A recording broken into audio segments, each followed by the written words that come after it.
नमस्कार मैत्रिणींनो, आज आपण बनवणार आहोत भरलेली कारली. बऱ्याच जणांना कारली आवडत नाही कारण ती कडू लागतात. आज मी तुम्हाला अगदी साध्या सोप्या पद्धतीने आणि अजिबात कडू न होणारी कारली कशी बनवायची ते सांगणार आहेत. कारली कडू होऊ नये म्हणून मी या व्हिडिओमध्ये काही छोट्या छोट्या टिप्स सांगितलेल्या आहेत. त्या जर तुम्ही फॉलो केल्या ना तर तुमची कारलीसुद्धा कडू होणार नाही. चला तर मग वेळ न वाया घालवता आपण झटपट रेसिपीकडे वळूया. कारली बनवण्यासाठी मी इथे 1/2 किलो कारली घेतलेली आहे. ही स्वच्छ धुवून घेतली. आता ही कट करून घेऊया. आणि ही कोणत्या पद्धतीने कट करायची तर मी तुम्हाला दाखवते. अशी कारली घ्यायची, मधोमध कट करायची आणि ह्याच्या आतील सर्व बिया काढून टाकायच्या. हे बघा, अशा सुरीने व्यवस्थित त्या काढून टाकायच्या. आणि सुरीने काढताना काळजी घ्यायची सुरी हाताला लागली नाही पाहिजे. अशा पद्धतीने व्यवस्थित कारली साफ करून घ्यायची.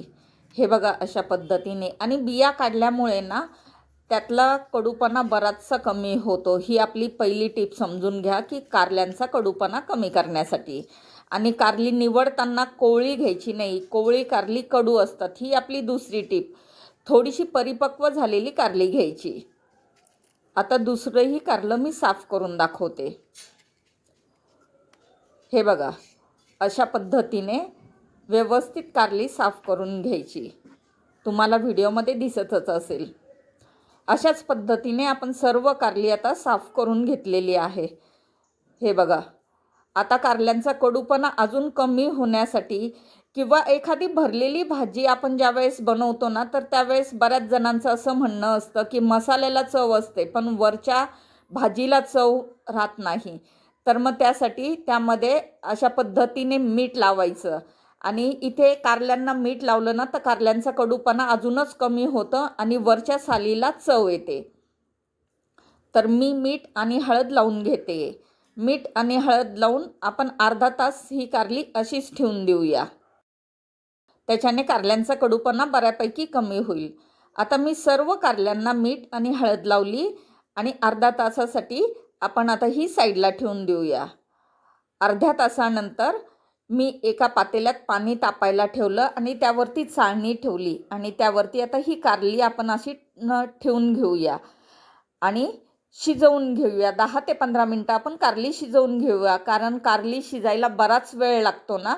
तर थोडीशी आधी शिजवून घेतली ना तर भाजी करायला आपल्याला त्रास होत नाही, म्हणजे झटपट भाजी होते. आणि आता यावरती झाकण ठेवूया आणि 10 ते 15 मिनटं कारली शिजवून घेऊया.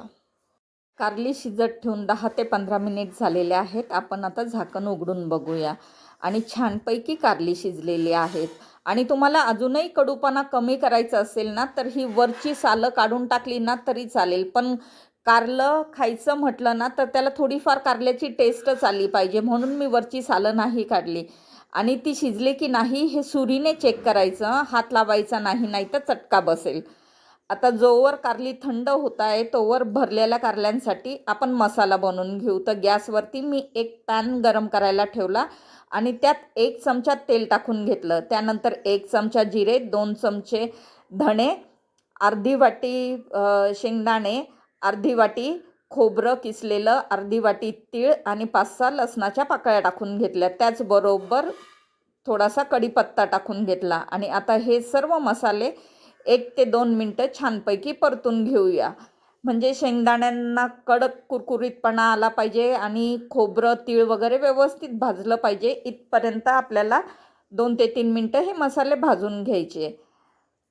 आणि हळूहळू तुम्हाला दिसतच असेल मसाल्यांचा रंग छानपैकी बदलला आहे. खूप आपल्याला जाळायचे नाही, थोडे थोडेच भाजायचे आहे.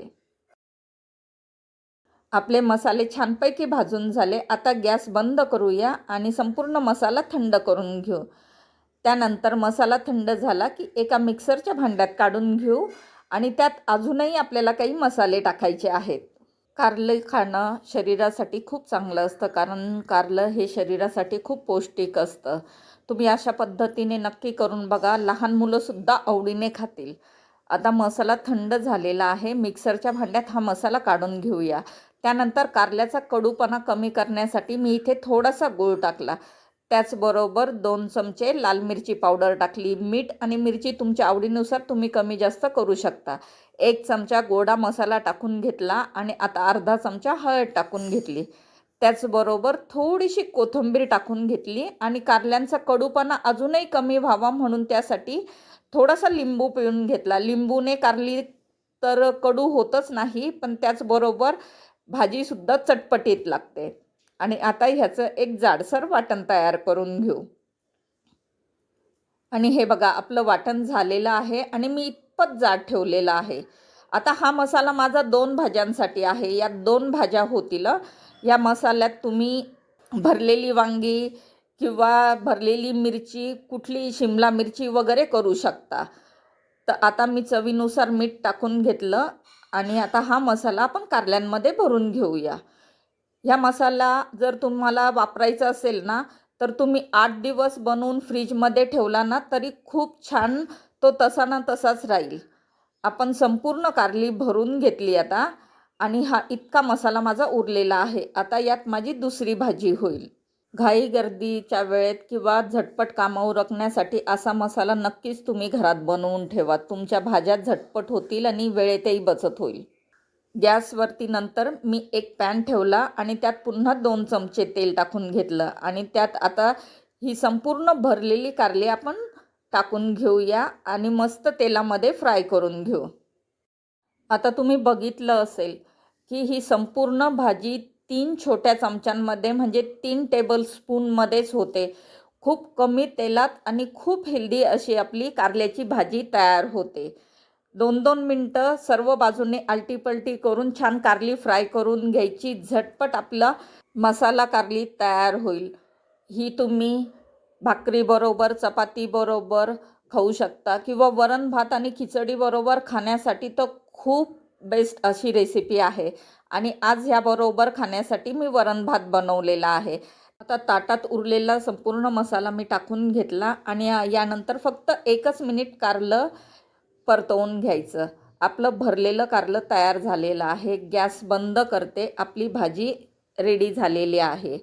ही भाजी तुम्ही टिफिनलाही देऊ शकता किंवा लहान मुलंही आवडीने खातील अशा पद्धतीने ही भाजी बनलेली आहे. तुम्हाला ही रेसिपी कशी वाटली मला कमेंट बॉक्समध्ये नक्कीच कळवा. तुम्हाला जर ही रेसिपी आवडली असेल ना, तर माझ्या चॅनलला प्लीज लाईक आणि सबस्क्राईब करा.